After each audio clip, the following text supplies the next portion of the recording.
had to explain to a friend who was 20 years old that she would be pregnant even if her boyfriend did not have the same blood type as she did.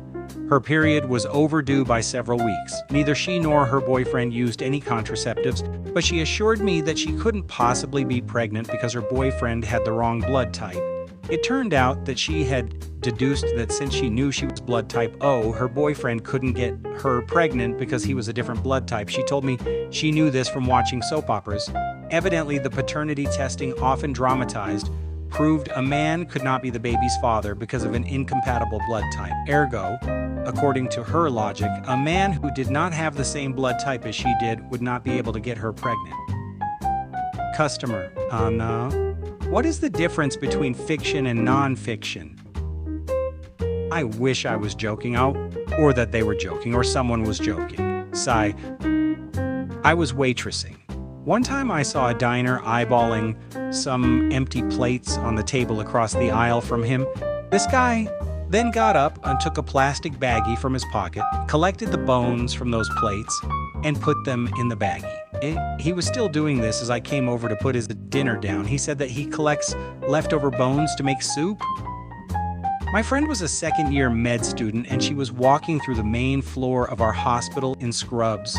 Stopped by a passerby asking for directions. She was asked, "Hey, where's the PET CT?"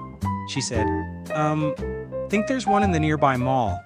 The man looked at her confused and was like, "The PET CT is in the mall?" She replies, "Yeah, like the second floor think. It's not called Pet City though. It is called Pet World, I think. Do you think I'm looking for a pet store?" 2 years of medical education and common sense returned to her in that moment and said, "Oh my God, no, you mean the scan. It's down that hall on the right. I'm so sorry." He shook his head, walking away, and we heard him say, "I wish I was looking for a pet store." I was working in a retail store when a customer approached me and asked where the bathroom was. I told him they were in the back of the store and pointed. He looked at where I was pointing and said, "Oh man, I'm not walking that far. I'll just go home." And he walked off toward the entry doors. That was years ago, and I still find myself thinking about that dude, hoping he made it home safe and dry. Well, one time I was talking to my mom about a couple that she worked with who were divorced and had split custody of their daughter. I think their setup was like a month with mom and then a month with dad sort of deal. Anyway, it's dad's month with the kid, and she asked to get her hair cut. So dad takes her for a haircut. I don't think it was even anything crazy, just a regular haircut. He doesn't tell mom about this because why would he? And then the daughter goes back to mom's at the end of the month, and mom flips her shit because she wasn't made aware. My mom, a complete third party to the situation, is ranting on and on to me about how if my dad ever did that, she would take him back to court for full custody. She would sue him. She would have him put in jail, and et cetera, et cetera, et cetera. And I'm like, why? Because she asked for a haircut and got one? And her response was, well, yeah, she's like 7. It's not her hair yet. It belongs to her mother until her mother decides she's old enough.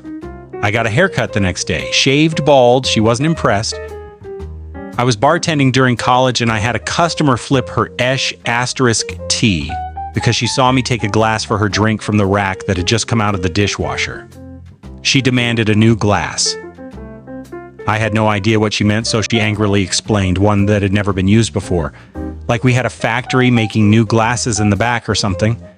She left when I explained that all the glasses in the place had been used before.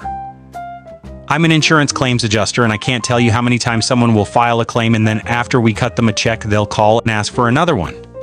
Not because they have a new claim, but because they spend it on whatever, and now they want more money. They seem to think that insurance companies are ATMs and don't realize that you only get one check for repair costs.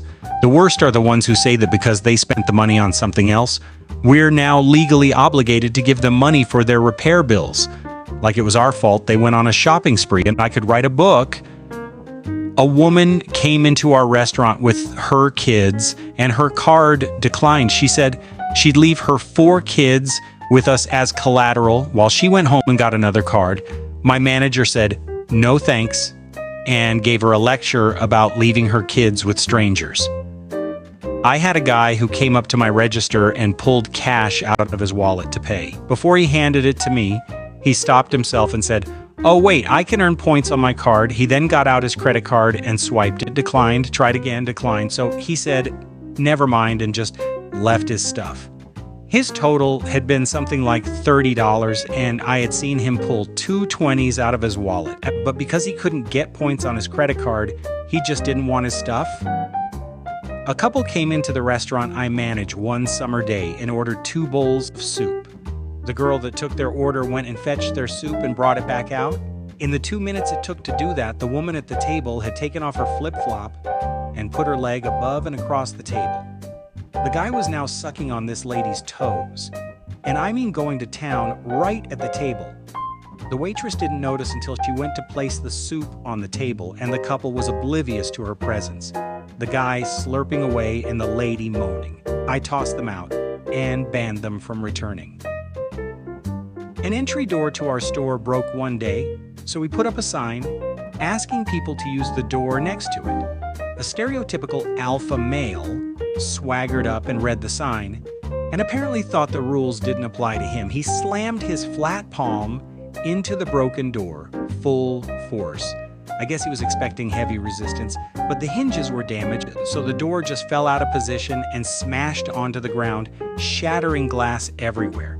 The dude had some light cuts, so we had to call the cops and an ambulance for him, and of course we then had to replace the door rather than just fix it. I bartended for a few years, and one night a couple came in and sat at the bar. They were regulars and had been coming there weekly for probably the last year or so. Anyway, I was working on whatever behind the bar and overheard the woman, very sad, talking about her favorite uncle being sick and that he was probably going to die soon. There was a second or two of silence between them, and then the dude pulled out a ring and popped the question. She got up and left, and I don't blame her. Seriously, dude, read the room. I'm not a server anymore, but one time I had a man ask if we had pierogies. When I told him that we didn't, he proceeded to explain what pierogies were. I said again, we didn't have them. He started explaining them again, as if the reason the restaurant didn't have pierogies was that they didn't know what they were. Yeah, that was a long night. I worked in a bookstore a few years back. Someone came in once and asked for books about dinosaurs. The second Jurassic Park movie had just come out, so I asked if he was shopping for an adult or kids. He said for an adult. I then asked if he was looking for comics, fiction stories, or more scientific material. He said scientific. I led him over to the paleontology section. As we walked, he said that he wanted to make sure our books had high-quality pictures. I assured him that our paleontology books all had great pictures and illustrations. I then offered him a few different books, many of which had photos of museum skeletons and, of course, lots of illustrations of dinosaurs. He thumbed through them and then got angry. I told you I want pictures, actual pictures of actual dinosaurs? Oh, right. I then had the unfortunate experience of trying to explain to this low-watt moron that dinosaurs and cameras were separated by millions of years. He didn't take it well.